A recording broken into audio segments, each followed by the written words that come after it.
All right, Saturday morning, 49ers update. It is workout season. We're going to take a look at Maliek Collins, 49ers trade pickup. Remember, he was with the Texans, which means that he got experience in a similar attack style defense as the 49ers, with DeMeco Ryans being the coordinator over there. So, quick look at Collins. This just came out. Yep.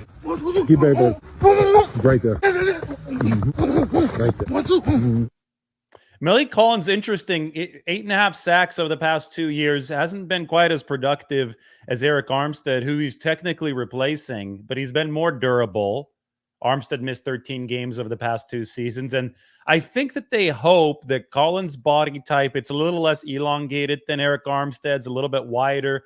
I don't think they want him to completely fill the shoes of that have been empty in that nose tackle role ever since DJ Jones left at the Denver Broncos. But I do think the 49ers believe that Maliek Collins on his own in this scheme might be a little bit more effective against the run than Arik Armstead toward the end. It's really a nuanced thing to have to explain, because Armstead was a fantastic run defender, but that was with the DJ Jones pairing.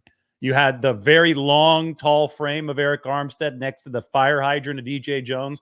Once they moved Arik inside in that 2021 season, about halfway through, that was a massive, massive change for the 49ers defense. You went from something like number 22 against the run to number 1 against the run with that one change. And don't get me wrong, Armstead, for how tall he is, the leverage that he's able to get staying low is impressive. But I think that it was the key to that defense was having both DJ Jones, the stouter player, and Arik Armstead complementing each other, working off of each other. DJ would say that Arik is the most important player on the team to me. Arik would say all these great things about DJ Jones.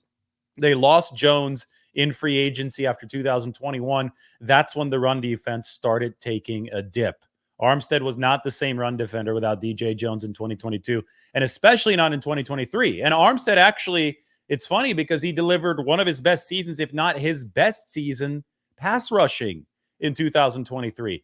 Javon Kinlaw was also a plus pass rusher in 2023, but the run defense grades for both of those guys struggled. The 49ers run defense as a whole struggled. So now you enter Maliek Collins. Now you enter this guy right here and his workouts, and you could tell. Stouter frame, not as tall as Arik Armstead. I don't think that you're going to see the same type of pass rushing ability, but the 49ers do hope that Collins plus Jordan Elliott, who is probably the Javon Kinlaw replacement if you look at the way that the depth chart is constructed, Collins plus Jordan Elliott plus whatever they can get at that nose tackle position from one of the younger players, that's going to be one of the main keys toward helping this run defense get back on track. It's not just going to be that. Schematically, they've got to be better.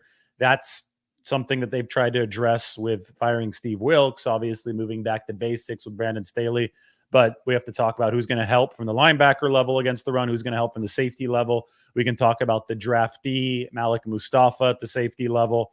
He obviously has been playing more near the box over the course of his college career. So the 49ers have a lot of work to do against the run, but it's fun to see the new body types out there. Somebody like Maliek Collins who might be able to help them in that regard. Taking a look at the depth chart here just to help you visualize where Collins is going to fit. I mentioned that, just man for man on the depth chart, Collins is in that Armstead role. Jordan Elliott is in the Javon Kinlaw role.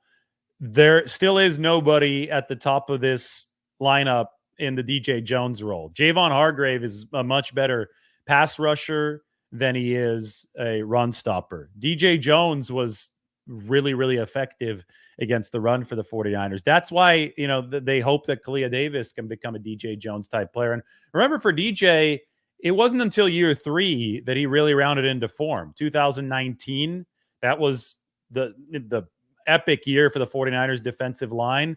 DJ Jones was drafted in the 6th round in 2017 and played through injuries, had to figure out a way to get himself in shape. He would run the bleachers of his high school stadium over there in South Carolina, where he grew up. He wasn't offered by Clemson. He had to go to Ole Miss, even though he was just down the road from Clemson. But he finally figured out how to stay in shape, how to get his body where he needed to be by that 2019 season. So all hope should not be lost for somebody like Kalia Davis. By the same account, though, people shouldn't expect the undrafted free agent Evan Anderson to be an impact player right away. Even if they did give him $280,000 guaranteed, the DJ Jones saga tells us that this takes time. So they're trying to get defensive tackles in this pipeline to be that stout fire hydrant figure that eats up those double teams, that sets everything else up for these other players.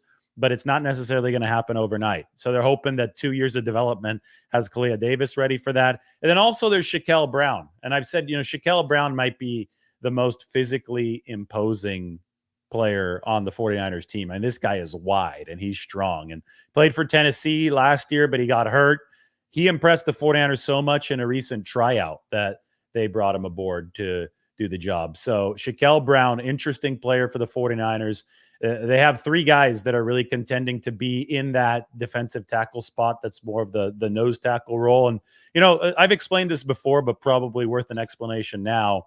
When you run the wide nine, the defensive linemen are further apart than in a standard scheme. You do it primarily so you can get the pass rushing matchups and the angles that you want. So the defensive ends are going to have a better chance to run the hoop around the tackles because they're going to be lined up further outside. So speed is really important at those D end positions. Remember D Ford, when he was healthy, he feasted in the wide nine. That's why there's so much hope for somebody like Robert Beal Jr., second-year player out of Georgia, running around the outside. But when you're further apart, then there's a bigger gap, obviously, for each player to patrol along the defensive line. So you need big athletic defensive tackles. That's why they really like Derek Armstead, big athletic defensive tackle in the middle. That's why DeForest Buckner fits so well with what the 49ers are doing. That being said, you might be a little vulnerable against the run with all the space you've got to eat up, with the fact that you're dealing with big compact blockers there in the middle, some guards, some centers in the NFL, maybe even some pulling tackles moving. So you really need somebody who can hold his ground. And one of the reasons the 49ers have struggled against the run is post DJ Jones, they haven't been as good as holding their ground. And you want that lower center of gravity. You want somebody who could really take on those double teams on those base downs in the middle. So that's why we talk about Kalia Davis. That's why we talk about Evan Anderson. That's why we talk about Shaquille Brown. In the case of Kalia Davis, we remember that he used to be a stack linebacker at Central Florida in college. And an inside linebacker, that's an explosive position, right? They've got to move. That moving to defensive tackle gives him a chance to be explosive and stout at the same time. There is concern that his legs might be a little skinnier just because he's coming from that linebacker background. The injury concern is real too, because shortly after making the transition, he did tear his ACL. So you wonder, will Kalia Davis be somebody that can get some valuable snaps for the 49ers?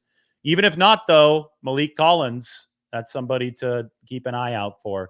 Maliek Collins is somebody, I really do think that the body type is more in line with what the 49ers have needed at that nose tackle position. Now, again, I don't think it's fully there, and I think he's a little bit more of a pass rusher than your standard nose tackle. So maybe you pair it with somebody like Kalia Davis, but we'll see what the 49ers can do developmentally up front. It's workout season, so of course we've got to watch some Ricky Pearsall. Come on, right. That's real fast. That's real fast. Good job, man. Good job. Good footwork. And then Brock Purdy. I turned off the Tom Brady audio for this one. You can watch yesterday's video. But Purdy working out in that Jacksonville area. He looked strong. I mean, we talked about this a couple months ago. Purdy looking buff. Well, the quads are huge. He's got that great base of strength. But compared to last year when he was barely starting to throw at around this time of the year, getting ready for training camp, people were wondering if he's going to be fully ready. Now he's really able to work on the nuances of his game. This should be really, really exciting for the 49ers. So it is the middle of workout season. We're sitting here June 15th, still over a month from training camp. We're going to see players doing the work on their own. Purdy with Will Hewlett and Tom Gormelli over in that Jacksonville area. I think Pearsall might have been in Florida as well, based on the overcast weather. He obviously is a Florida Gator. I would think it's purely sunny right now with no clouds in the sky in that Arizona area where Ricky Pearsall is from. But both of the Arizona guys might be in Florida instead of Arizona at this point of the year. It's hot everywhere. So except for the Bay Area, except for the very coast. I don't even know. Inland in the Bay Area, probably right now, you've got a good 95 degrees, but these guys aren't training in Walnut Creek. They're out in Florida at the moment. Anyway, everybody have a great Saturday. That's your 49ers workout update. We'll be back with more at some point. So have a great day. We'll talk to you soon.